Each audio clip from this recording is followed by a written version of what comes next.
Hello students, I am CA Harshita Rismani from HR Institute of Studies. Today we will be continuing chapter number 1 of SS Civics for Standard 8 with NCERT. Right? The name of the chapter is Indian Constitution. Okay. So today we are going to discuss certain important concepts. The first one is federalism. Okay. What does the word federalism mean? Federalism is existence of more than one level of government. जिस भी country में कोई country में अगर एक से ज्यादा level of government होता है उसको फेडरलिज्म बोलते हैं. मतलब जैसे इंडिया में स्टेट गवर्नमेंट, सेंट्रल गवर्नमेंट पूरे इंडिया के अफेयर्स को डील करता है और स्टेट गवर्नमेंट पर्टिकुलर स्टेट, जैसे गुजरात स्टेट गवर्नमेंट गुजरात के रिलेटेड मैटर्स को डील करेंगे, राजस्थान स्टेट गवर्नमेंट राजस्थान की government, Maharashtra government, Uttar Pradesh government etcetera.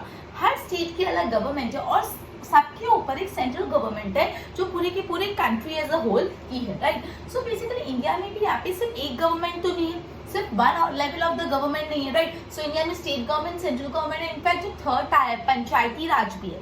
So India में फेडरलिज्म है बिकॉज इंडिया में सिर्फ एक लेवल ऑफ गवर्नमेंट नहीं है. ऐसा नहीं सेंट्रल गवर्नमेंट और वो पूरा सबको रूल करती है, कोई स्टेट गवर्नमेंट ही नहीं है, पंचायती राज नहीं.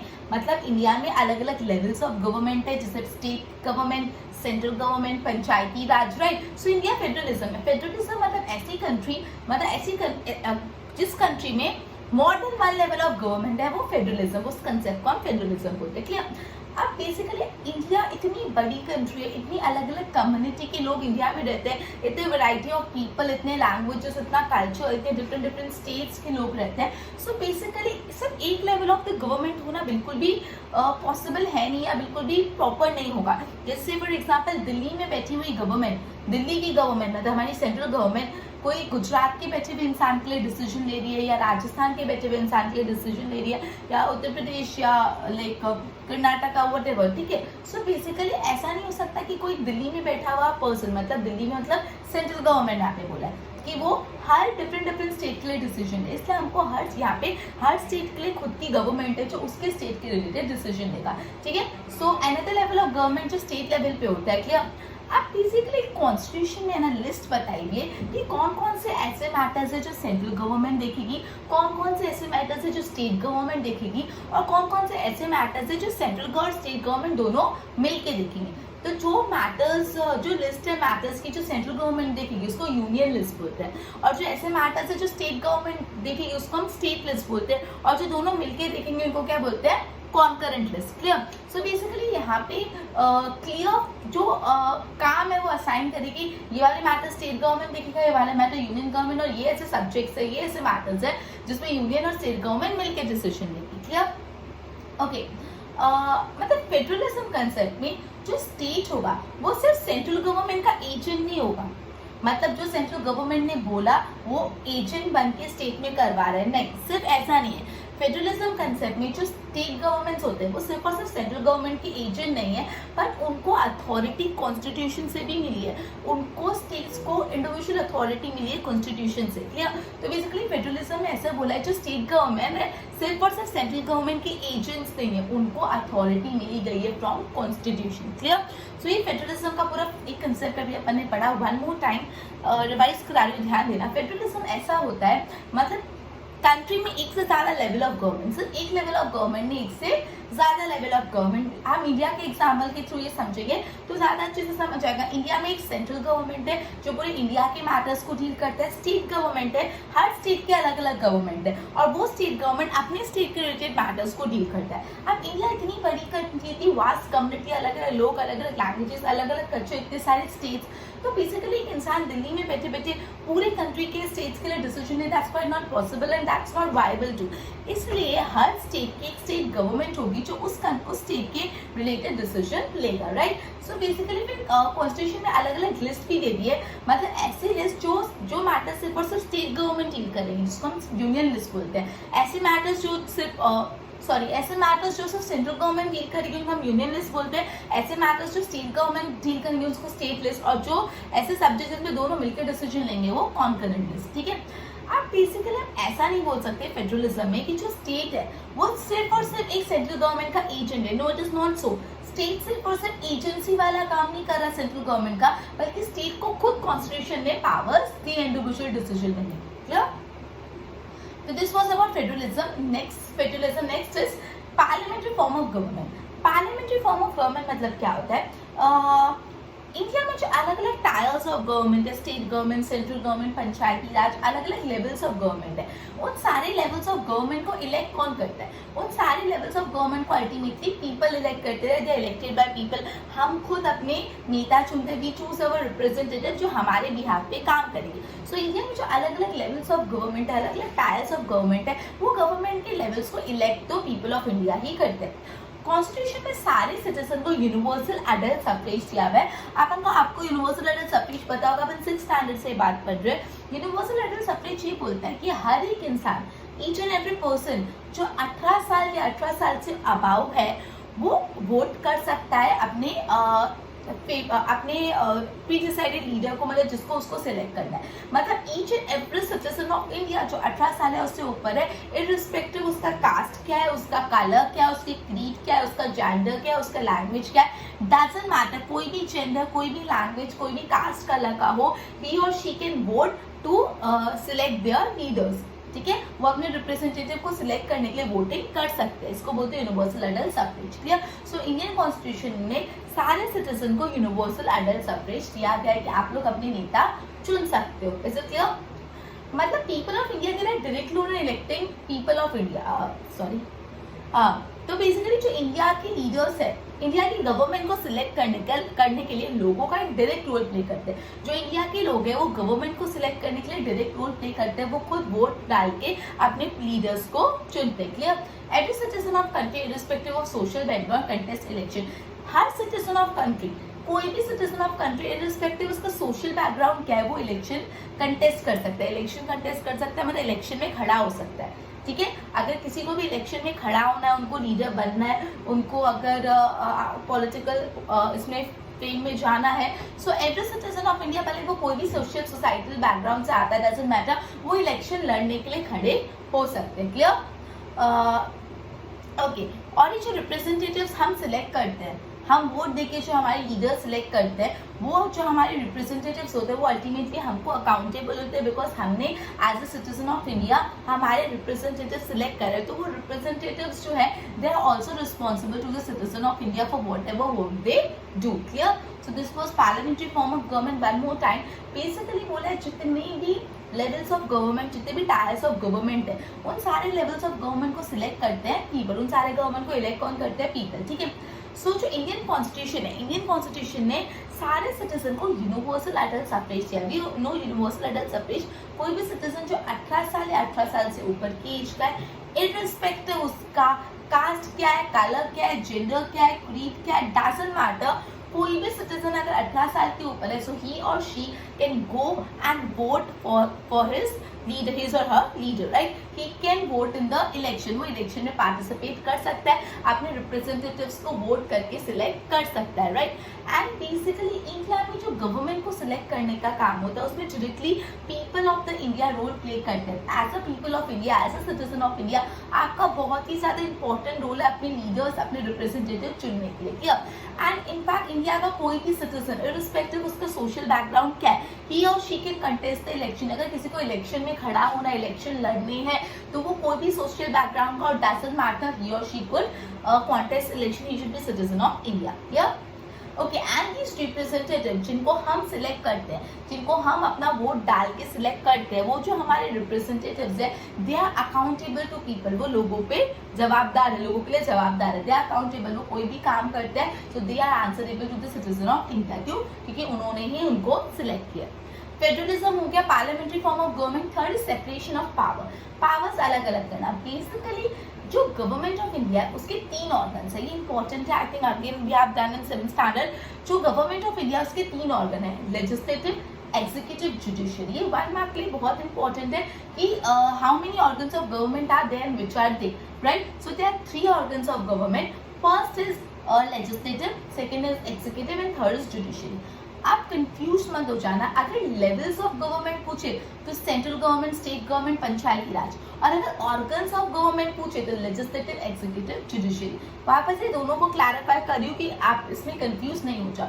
अगर आपसे लेवल ऑफ गवर्नमेंट पूछे तो लेवल ऑफ गवर्नमेंट क्या है? सेंट्रल गवर्नमेंट, स्टेट गवर्नमेंट और पंचायती राज। और अगर ऑर्गन्स ऑफ गवर्नमेंट पूछे तो legislative, executive and judiciary. Legislative basically कौन होते हैं? लेजिस्लेटिव वो होते हैं जो लॉ बनाते हैं, जो हम लीडर सिलेक्ट करते हैं वो यूजुअली लेजिस्लेटिव।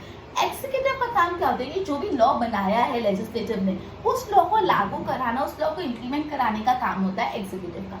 और judiciary is concern the system of court. Judiciary का काम है जस्टिस देना, मतलब जुडिशरी इन शॉर्ट कोर्ट को मान सकते हो आप। और इसको डिटेल में अपन आगे पढ़ेंगे नेक्स्ट चैप्टर्स में। सो इतना बेसिकली याद रखना कि गवर्नमेंट के 3 ऑर्गन होते हैं, legislative, executive and judiciary. Legislative वो लोग होते हैं, वो ऑर्गन होता है जो लॉ बनाता है, जैसे इसमें यूजुअली जो हम लीडर सिलेक्ट करते हैं, रिप्रेजेंटेटिव इलेक्ट करते हैं, वो आते हैं। एग्जीक्यूटिव वो होते हैं जो लेजिस्लेटिव ने लॉ बनाया उसको लागू कराते हैं, उसको इम्प्लीमेंट करवाते हैं, उनको इम्प्लीमेंट कराते हैं, क्लियर। और जुडिशरी मतलब जस्टिस देते हैं, जो पूरा कोर्ट का स्ट्रक्चर है, कोर्ट है मतलब इंडिया में, वो सारे कोर्ट आ गए जुडिशरी में, clear. Okay, her organ of the government अपने पावर्स डिफरेंटली एक्सरसाइज करता है, लेकिन हर ऑर्गन ऑफ गवर्नमेंट दूसरे ऑर्गन ऑफ गवर्नमेंट एक चेक रखता है कि सामने वाला काम अच्छे से कर रहा है कि नहीं, ठीक है। सो जितने भी ऑर्गन्स ऑफ गवर्नमेंट है सब इंडिपेंडेंटली अपने पावर्स एक्सरसाइज करेंगे, स्टिल एक चेक रहता है, ओके। सो ये था separation of power. Separation of power में ऐसा बोला है कि टोटल 3 ऑर्गन्स है गवर्नमेंट के, legislative,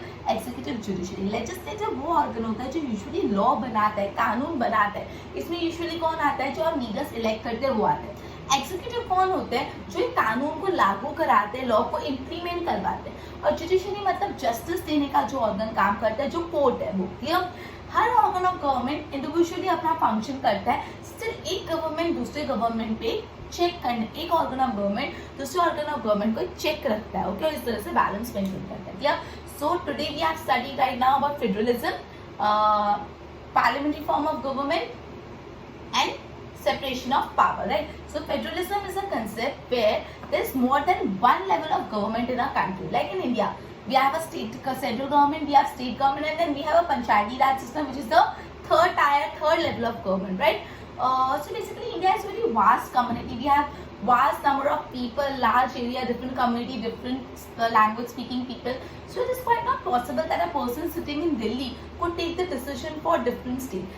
Instead of that, we should have a separate state government for each and every state, so that particular state government can deal with the matters related to that particular state, right? Okay, so the constitution also provides a list in which they are subject, that is the matters that are to be taken care by state, central government, matters to be taken care by state government, and matters on which state government and central government will take decision jointly. The list that includes the matter to be taken care by central government is called union list. The list that includes the matter to be taken care by state government is known as state list, and the list that includes the matter to be taken care by both state and central government is known as concurrent list, right?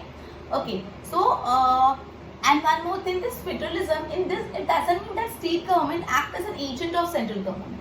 The state government are given the power itself by the Constitution of India, right? Second one is parliamentary form of government. All the levels of government, all the tiers of government are ultimately selected by people, are ultimately elected by people. Every citizen, Constitution of India gives every citizen of India universal adult suffrage. That is, any citizen, irrespective who is above 18 years of age, irrespective of his caste, color, creed, gender, have a right to vote in the election and select their representative. So the government that is selected is basically directly elected by people, right? And in fact, any citizen, irrespective of his social background, have a right to contest elections, right? Okay, and these representatives that are elected by the citizen of India are answerable to the citizens of India. Now, separation of power. There are 3 organs of government: legislative, executive, judiciary. Legislative makes law, executive implement law, and judiciary is concerned with the system of court.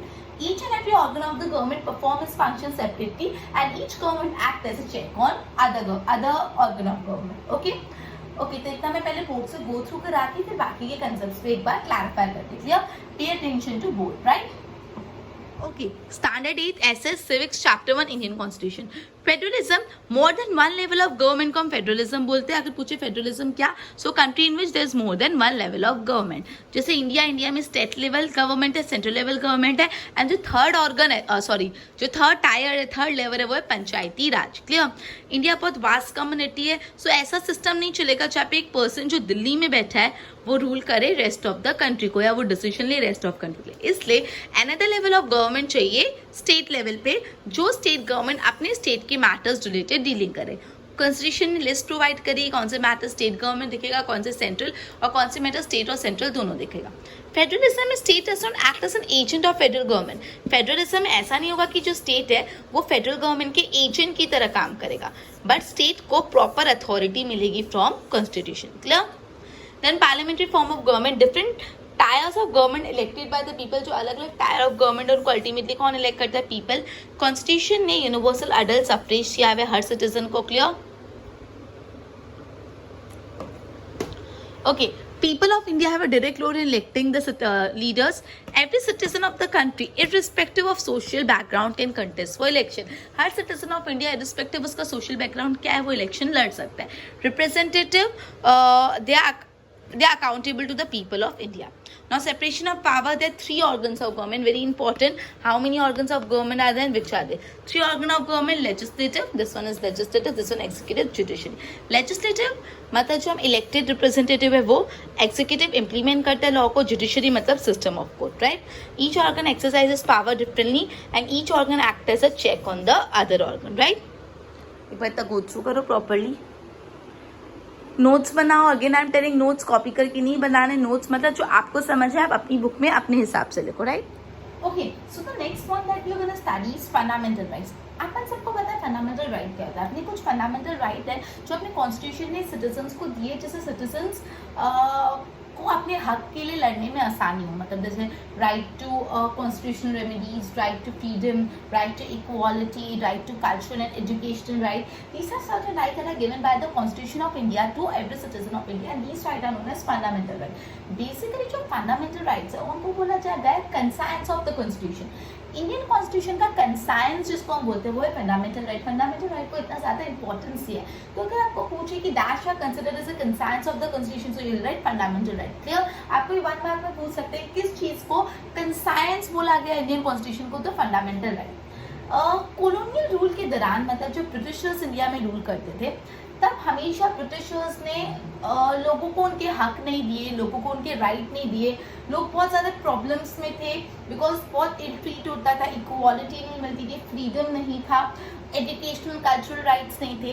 तो ये चीज़ से जो India के nationalist थे वो चाहते थे जो कॉलोनियल रूल में हुआ, जिस तरह से कॉलोनियल गवर्नमेंट ने अपनी पावर्स का मिसयूज करके पीपल ऑफ इंडिया को परेशान किया, अब वैसा इंडिपेंडेंट इंडिया में नहीं हो। इसलिए नेशनलिस्ट ने ये चीज़ माइंड में रख के ही इंडियन कॉन्स्टिट्यूशन का ड्राफ्टिंग किया। क्लियर?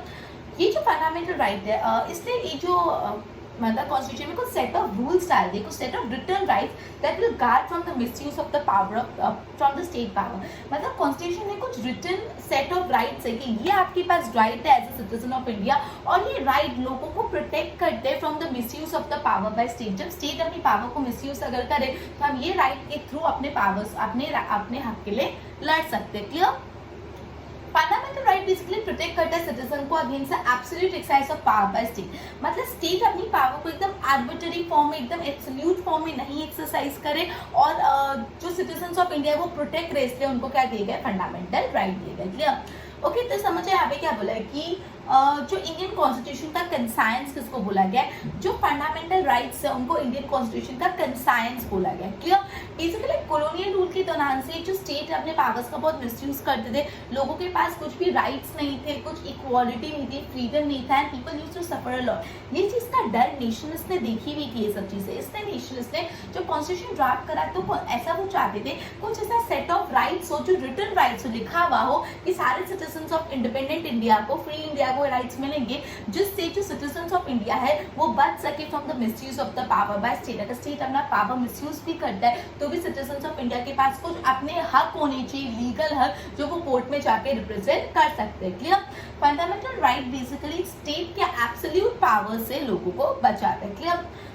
ये जो फंडामेंटल राइट्स है वो माइनॉरिटीज के लिए भी है, तो माइनॉरिटीज को मेजॉरिटी के overall misuse of the power से बचाती है। जो माइनॉरिटीज है उनको भी अपने हक मिलते हैं with the help of this fundamental right. Clear? Doctor B R Ambedkar, doctor Bhimrao Ambedkar, उन्होंने फंडामेंटल राइट्स को बोला कि उसके 2 फोल्ड ऑब्जेक्टिव है, मतलब फंडामेंटल राइट्स जो उनके 2 मकसद है उनके दो ऑब्जेक्टिव है। डॉक्टर भीमराव अंबेडकर ने ऐसा बोला कि जो फंडामेंटल राइट्स है उनके दो फोल्ड ऑब्जेक्टिव है। पहला ऑब्जेक्टिव ये कि हर सिटीजन ऑफ इंडिया ऐसे पोजीशन में होना चाहिए कि वो फंडामेंटल राइट्स को क्लेम कर पाए। डॉक्टर भीमराव अंबेडकर ने बोला कि ये जो फंडामेंटल राइट है उसके दो ऑब्जेक्टिव है। पहला ऑब्जेक्टिव ये है कि जो भी सिटीजन ऑफ इंडिया ऐसे पोजीशन में होनी चाहिए कि वो ये फंडामेंटल राइट को क्लेम कर पाए, वो ये फंडामेंटल राइट मांग पाए। ऐसा नहीं होना चाहिए कि भले फंडामेंटल राइट कॉन्स्टिट्यूशन में लिखे है लेकिन किसी के पास ये राइट अवेलेबल नहीं है, कोई लोग ऐसे हो कि वो पोजीशन में नहीं हो। Each and every citizen of India, वो कोई भी कास्ट, कोई भी जेंडर, कोई भी कलर का, उन सबको फंडामेंटल राइट मिलनी चाहिए। They should be in position to claim this right. Second one, rights are binding to each and every authority। मतलब ये जो फंडामेंटल राइट्स है ऐसे नहीं कि बड़े लोगों को नहीं लगेंगे, छोटे लोगों को लगेंगे, नहीं। They are binding on each and every person, सबको ये फंडामेंटल राइट बाइंड करते हैं। तो डॉक्टर भीमराव अंबेडकर ने बोला है कि जो फंडामेंटल राइट्स है इसके दो फोल्ड ऑब्जेक्टिव। पहला ऑब्जेक्टिव ये है कि जो फंडामेंटल राइट है दे should be in the position that everybody can claim this right. ये जो राइट्स है सब क्लेम कर पानी चाहिए। दूसरा, ये जो राइट है वो ईच एंड एवरी अथॉरिटी, कोई बड़ी से बड़ी अथॉरिटी को भी फंडामेंटल राइट बाइंड करते हैं और करते हैं। Clear? In addition to this fundamental right, ये फंडामेंटल राइट के साथ साथ इंडियन कॉन्स्टिट्यूशन ने कुछ directive principles of state policy बनाए। ये जो directive principles of state policy होते हैं बेसिकली ये कुछ गाइडेंस होता है जो कॉन्स्टिट्यूशन स्टेट को देता है, गवर्नमेंट को देता है कि जब आप डिसीजंस ले रहे हो, कोई भी पॉलिसी बना रहे हो तो ये प्रिंसिपल को ध्यान में रख के पॉलिसी बनाओ। ये directive principles of state policy compulsory नहीं होते बट एक गाइडेंस होता है जिससे गवर्नमेंट डिसीजन लेने के टाइम ऐसा डिसीजन ले जो लोगों के फायदे में हो। क्लियर? सो ये था आपका fundamental right. Clear? Simple. Fundamental right को कंसाइंस ऑफ इंडियन कॉन्स्टिट्यूशन बोला गया है। कॉलोनियल रूल के दौरान हमने बहुत देखा था कि ब्रिटिशर्स ने अपनी पावर का कैसा मिसयूज करा था। इससे नेशनलिस्ट चाहते थे कि जो भी स्टेट गवर्नमेंट है, जो भी स्टेट है, वो अपनी पावर का मिसयूज नहीं करे लोगों पे और कुछ ऐसा सेट ऑफ रिटर्न राइट्स होना चाहिए। क्लियर? तो ये सेट ऑफ रिटर्न राइट होना चाहिए, उनको पता था। सो ये जो सेट ऑफ रिटर्न राइट है वो फंडामेंटल राइट्स है जो every citizen of the India को मिलेंगे और जो सिटीजन्स को प्रोटेक्ट करेंगे from the misuse of the power by state. Okay? Constitution minorities को भी प्रोटेक्ट करते हैं against majority. Doctor Bhimrao Ambedkar ने बोला था कि फंडामेंटल राइट के दो ऑब्जेक्टिव है। पहला ऑब्जेक्टिव फंडामेंटल राइट का ये कि हर इंसान ऐसे पोजीशन में होना चाहिए कि वो फंडामेंटल राइट को क्लेम कर पाए। दूसरा ऑब्जेक्टिव ये कि जो फंडामेंटल राइट है दे should B binding on each and every citizen, सारे सिटीजन को फंडामेंटल राइट बाइंड करने चाहिए। क्लियर?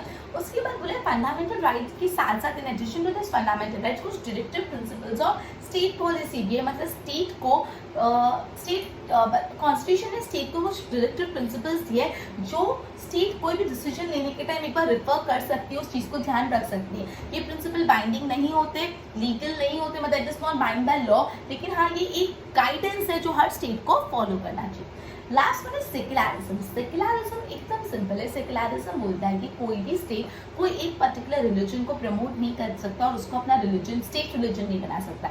स्टेट में अलग अलग धर्म के रिलीजन के लोग रहते हैं तो कंट्री में जो अलग अलग धर्म के, पूरी कंट्री का कोई धर्म नहीं हो सकता। क्लियर? कंट्री को हर धर्म को रिस्पेक्ट करना और कंट्री कोई धर्म को प्रमोट या फेवर नहीं कर सकती। As a state you can promote any religion. आप कोई भी religion, be Hinduism, be Jainism, be Islam, be Christianity और एनी रिलीजन, कोई भी religion, not a single religion, कोई भी रिलीजन को एज अ स्टेट प्रमोट नहीं कर सकती और उसको अपना रिलीजन नहीं मान सकती। स्टेट का कोई धर्म नहीं होता, स्टेट का कोई रिलीजन नहीं है। So state has not officially promote any religion on the end consider it state religion. State कोई भी रिलीजन को प्रमोट नहीं कर सकता, उनके लिए सारे रिलीजन इक्वल है, कोई भी स्टेट का रिलीजन नहीं है। क्लियर? तो ये था सेक्युलरिज्म। क्लियर? तो मैंने फंडामेंटल राइट, सेक्युलरिज्म पढ़ा। ये जो हम बोल सकते हैं ये जो इंडियन पूरा कॉन्स्टिट्यूशन है ये बहुत बार अमेंड भी हुआ है, बहुत सारे चेंजेस हुए इंडियन कॉन्स्टिट्यूशन में। जब भी कोई भी कॉन्स्टिट्यूशन में कोई मेजर चेंज आता है तो वो ये चीज रिप्रेजेंट करती है कि जो पूरी कंट्री उसका फंडामेंटल नेचर बदल गया। क्लियर? जब भी कोई भी कंट्री के कॉन्स्टिट्यूशन में कोई बहुत बड़ा कोई नेचर चेंज आता है तो उससे ये प्रूफ होता है कि कंट्री का जो फंडामेंटल स्ट्रक्चर है, फंडामेंटल नेचर है, उसमें चेंज हुआ। जैसे अपने चैप्टर स्टार्ट हुआ था नेपाल के बारे में पढ़ा था। नेपाल मोनार्की थी, सो पहले मोनार्कियल कॉन्स्टिट्यूशन था, लेकिन जैसे ही फ्रीडम मिला तो लोगों ने पूरा का पूरा कॉन्स्टिट्यूशन चेंज करके डेमोक्रेटिक फॉर्म ऑफ गवर्नमेंट वाला कॉन्स्टिट्यूशन लगा दिया क्योंकि उसमें जो फंडामेंटल नेचर ऑफ कंट्री है वो चेंज हुआ। Clear? Okay, so basically secularism मतलब मैंने पढ़ा कि स्टेट कोई भी धर्म को, कोई भी रिलीजन को प्रमोट नहीं कर सकता और जो स्टेट है कोई भी धर्म को अपना धर्म, स्टेट रिलीजन नहीं मान सकता। Is it clear? ओके, तो यही बोला we have studied about fundamental right. Fundamental right are considered as a conscience of Indian constitution since the time of the since the time of the colonial rule, right? Since the time of the colonial rule, there was suspicion in the mind of the people, in the mind of the nationalists, that Britishers always misuse their power. So nationalists want, while drafting the constitution for independent India, that should be certain set of the written rules that protect the citizens of the India from the misuse of the power of state. There should be certain set of rules, certain set of rights that should be granted to the citizen of India so that they could be protected from misuse of the power by state. Okay, so basically this constitution also protect minority from majority, right? Dr. B.R. Ambedkar has told that fundamental rights serve two purposes. First is that these rights should be, that every citizen should be in position to claim this right, and the other one, that these rights are binding to each and every authority. Okay, now in addition to this fundamental right, there are also directive principles of state policy that are being given by the Constitution of India, right? Now secularism, very simple, that is the state does not promote any religion.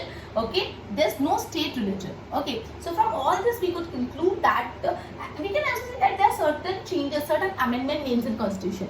But when a major change has been made in Constitution, it suggests that the fundamental nature of the country has changed, like in case of Nepal. Clear? Okay, इतना मैं एक बार board से go through करा रही, pay attention. Fundamental right, they are called the concerns of Constitution of India. तो ये important है for 1 mark कि Indian Constitution के concerns कौन है? Fundamental right. During the colonial लोगों के mind में suspicion था, nationalists के mind में, इसलिए एक set of written rules बनाए जो guard करेगा from the misuse of state power, right?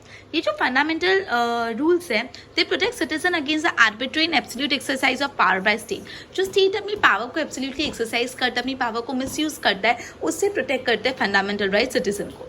Constitution ने ये माइनॉरिटी को भी राइट्स दिया against majority. Doctor Bhimrao Ambedkar ने बोला था फंडामेंटल राइट्स के 2 फोल्ड ऑब्जेक्टिव है. ये भी इंपॉर्टेंट है कि कितने फोल्ड ऑब्जेक्टिव है? 2 फोल्ड. और कौन से? पहला objective that every citizen should be in position to claim this right. हर सिटीजन को ये राइट मिलने चाहिए. और दूसरा, rights binding on every authority. ये जो राइट है हर अथॉरिटी को बाइंड करनी चाहिए.